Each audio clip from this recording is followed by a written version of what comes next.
It was the kind of night you try to forget, but somehow it follows you for the rest of your life. I was only 16 when it happened, and I remember everything like it was yesterday, the way the house felt unusually quiet, the strange tension in the air, and my mother's eyes filled with something I had never seen before, fear. She pulled me aside, held my face in her trembling hands, and whispered words I'll never forget. You can never tell anyone what you saw tonight. Promise me. I promised. But that promise has eaten away at me for years. My name is Emily, and this is the true story of a night that changed everything I thought I knew about love, family, and trust. It's not just a story about infidelity, it's a story about silence, secrets, and the lengths people go to protect the people they love, or at least pretend to. Back then, I thought my parents had the perfect marriage. My father, a respected dentist in our small town, was always kind and present.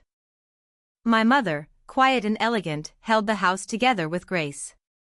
We weren't rich, but we had stability, laughter, and what looked like love.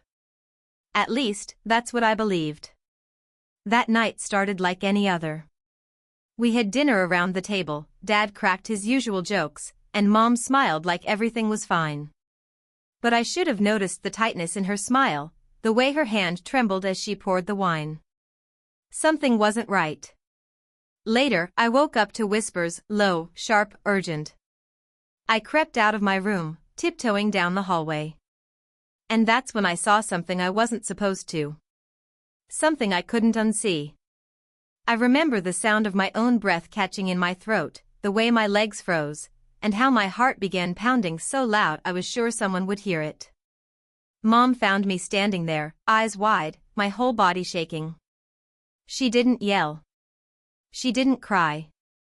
She just looked broken. She rushed to me, pulled me into her arms, and said again and again, "You must never tell anyone what you saw, okay? Please. No one. Ever." I didn't understand why. I didn't understand what it meant. But I was terrified, and I nodded. And from that moment on, the secret became part of me. Now, years later, I can't keep it buried anymore. Because hiding the truth hasn't protected anyone, it's only caused more damage. And maybe, just maybe, it's time someone else knew what really happened that night. But before I tell you everything, before I reveal the truth behind the betrayal, the lies, and the silence, you need to understand one thing: this story isn't about blaming. It's about understanding. And once you hear what really went on behind those closed doors, you might realize some secrets come at a cost far greater than silence. So let me take you back to the beginning. To that one night. To the moment everything changed. And what I saw with my own eyes, what my mother begged me to forget forever. I guess to really understand what happened that night, you'd have to know what life was like before everything fell apart. On the surface, we looked like any other normal family. We had Sunday dinners, family movie nights, and birthday parties with homemade cakes. My dad was the kind of man people admired. He worked long hours at his clinic but always came home in time for dinner. But now, when I look back, I realize there were cracks I just hadn't noticed. Small signs. The way she'd pause sometimes in the middle of folding laundry, lost in thought. Or how she'd wait for Dad's car to pull into the driveway and immediately fix her expression. Like she was putting on a mask. That night didn't just come out of nowhere. There had been little things. I'd wake up sometimes and hear low voices from the living room, arguments that would stop as soon as I got close. My mom's eyes would be red in the mornings, and she'd always say it was allergies. I was too young to question it then. But now I know, she was trying to hold everything in place, even while it was falling apart behind closed doors. And the truth is, it wasn't just a betrayal between a husband and a wife. It became something bigger. A betrayal that dragged me into it. A betrayal that forced my mom to choose between truth and silence, between protecting me and protecting herself. I didn't know who to trust anymore. After that night, nothing felt real. My father's smile, my mother's calm voice, even the walls of our house, they all started to feel fake. Like everything was just a show. What I saw that night still haunts me. I can't forget it, no matter how hard I try. But this story isn't just about what I saw. It's about everything that came after, the lies, the questions, and the fear of what would happen if the truth ever came out. After that night, something in the house changed. It wasn't loud or obvious, but it was there. The air felt heavier, the silences stretched longer, and everyone moved like they were walking on glass. My mother started avoiding eye contact, especially with my dad. She would speak when needed, but her warmth had vanished. My father either didn't notice or pretended not to. He went on with his routines, smiling, laughing, asking me about school, but his voice felt hollow. I started wondering how long he had been pretending. And then I started pretending too. At school, I became quieter. I stopped inviting friends over. I couldn't risk anyone seeing the cracks in my perfect family. But no matter how much I tried to bury what I saw, it followed me. Every time I passed by the living room, the place where it happened, I'd get a tight feeling in my chest. My mind kept going back to that moment, to the expression on my mother's face. Not just fear. There was something else there. Pain? Shame? I didn't know. But it scared me more than anything else. Days turned into weeks, and the weight of the secret started pushing everything else out. I couldn't focus. I stopped sleeping properly. My grades dropped, and my teachers began to notice. One day, Mr. Carter, my English teacher, pulled me aside after class. He asked if everything was okay at home. I almost told him. I really did. But then I remembered my mother's voice, "You must never tell anyone what you saw." So I shook my head and forced a smile. He didn't believe it, but he didn't press either. The hardest part was watching my mother fall apart in silence. She tried to stay strong, to keep up appearances. But late at night, when she thought I was asleep, I'd hear her crying in the kitchen. Quiet, painful sobs that broke something in me every time. I wanted to ask her why she didn't leave. Why she was still living under the same roof as the man who betrayed her. But I didn't. I was afraid of the answer. And then something strange happened. My father started acting different. He'd leave early in the mornings and come back late, sometimes without explanation. My mother never asked where he'd been. But I started noticing things, missing calls on the landline, texts he quickly deleted, and a perfume scent that didn't belong to my mother. Whatever I saw that night, it wasn't over. It was just the beginning. It all came to a head one cold Thursday evening. The kind of evening where the sky turns gray early, and everything feels still, like something is about to happen. I came home from school to find the house unusually quiet. No sound of pots clanging in the kitchen, no TV murmuring in the background, just silence. My mom sat at the dining table, staring at a piece of paper in her hand. She didn't even look up when I walked in. Her hands were shaking, her knuckles pale from gripping the page so tightly. I didn't ask. I just stood there, heart pounding, knowing something had shifted. That night, I heard them again. My parents arguing behind closed doors. But this time, it wasn't hushed. It was sharp, desperate. Words like truth, mistake, and "I can't do this anymore" echoed through the walls. I pressed my ear to my bedroom door, holding my breath. My mother's voice cracked as she said, "She saw you, that night. You don't even realize the damage you've done." My stomach dropped. For the first time, I knew she wasn't just protecting herself. She was trying to protect me, from the truth, from him, from everything that followed that night.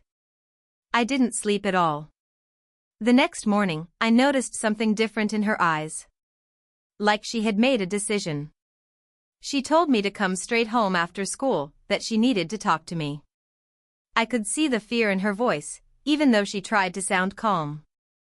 All day, I couldn't focus. My mind kept racing. Was she going to tell me everything?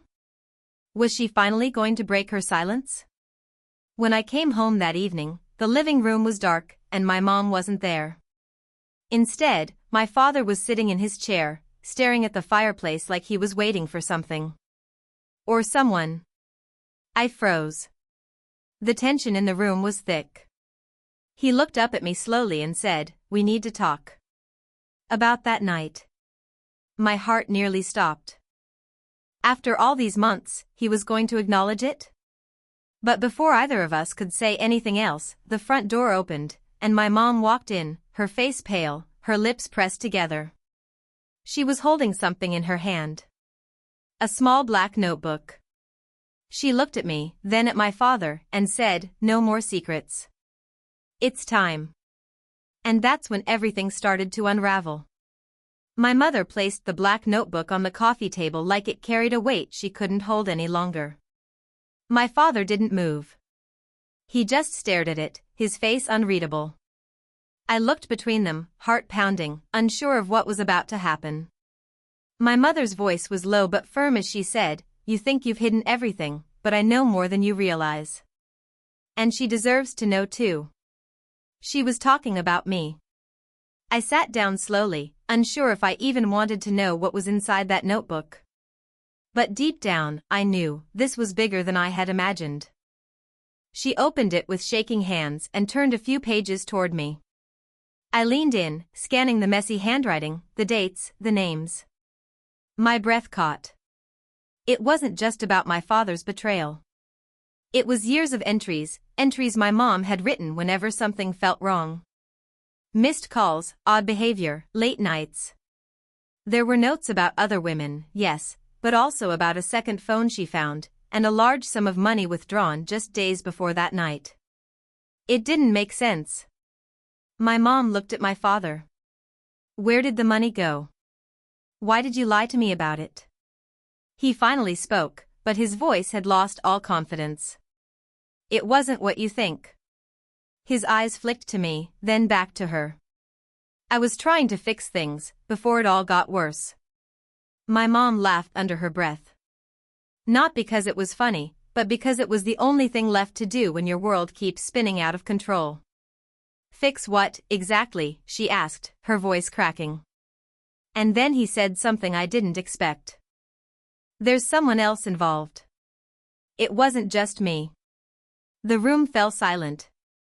My mom's face went blank, and I couldn't breathe. "Someone else? Who?" He rubbed his face, like he didn't want to say it out loud. "Your sister," he whispered. I felt like the ground beneath me cracked open. My sister, Anna, had moved away 3 years ago after a fight with my parents. We barely talked. But she was family. She was the one person I thought was untouched by all of this. "What does Anna have to do with this?" I asked, my voice barely a whisper. He looked at my mom, almost pleading. "Tell her. You've known. You kept it from her too." My mother looked down. She didn't deny it. My head was spinning. All these years of silence, of pretending we were okay, and now this? Not just infidelity. Not just secrets. A tangled mess that went deeper than I could have ever imagined. My father stood up. "She's coming back. Tomorrow. She wants to explain herself."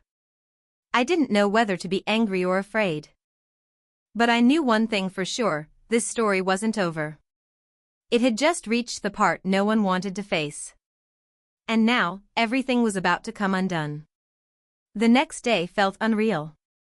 I kept staring at the clock, counting the hours until Anna's arrival, not knowing what to expect.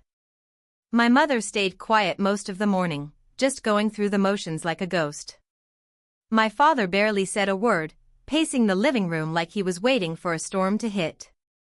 And I couldn't stop thinking about everything that had come out. The betrayal, the notebook, the money, and now, Anna. What was she hiding? What could possibly connect her to the night that had haunted me for years? Around 4 p.m., her car pulled into the driveway. I watched from the window, my heart racing. She stepped out, looking older, more serious than I remembered. There was something in her eyes, guilt, maybe, or fear. As she walked in, the air grew heavy. We all sat in the living room, no one speaking. Finally, Anna broke the silence. I should have told you years ago. But I didn't have the courage. Her voice was low, but steady. She looked at me. You remember that night, right? You saw something. I nodded slowly. I saw Dad with someone. I thought it was just some woman. Anna glanced at my mother, then at Dad. It wasn't just that. She took a breath. It was me. I was the one meeting him that night. I'd come back home without telling anyone. I was pregnant. The room froze. My mind couldn't keep up. Pregnant? But I saw him kissing someone, she nodded. You saw him comforting me. Crying with me. I had just told him. But the woman who arrived right after you left the hallway, that wasn't me. I blinked. There was another woman? My mother spoke for the first time. That's what I didn't want you to know. After Anna left, your father, he got involved with someone else. It started small, but it grew into something serious. That night, you saw both things, Anna coming to him broken and scared, and moments later, the woman who had been part of his betrayal. It was too much. But then came the real twist. Anna opened her bag and pulled out an envelope. The money he withdrew, it was for me. He was helping me start over. The child wasn't his. But he wanted to do right by me. She paused. But here's the part no one knows, the woman Dad was seeing? She was married too. And her husband found out. I looked at my father. His face had gone pale. Anna nodded slowly. He's the one who's been threatening our family ever since. That's why Dad kept it quiet. That's why Mom kept it from you. Suddenly, everything made sense. The silence. The fear. The secrets. But as relief started to settle in, the doorbell rang. My dad's eyes widened. He stood frozen. My mom whispered, "It's him, isn't it?" And just like that, the truth was out, but the danger had only just arrived.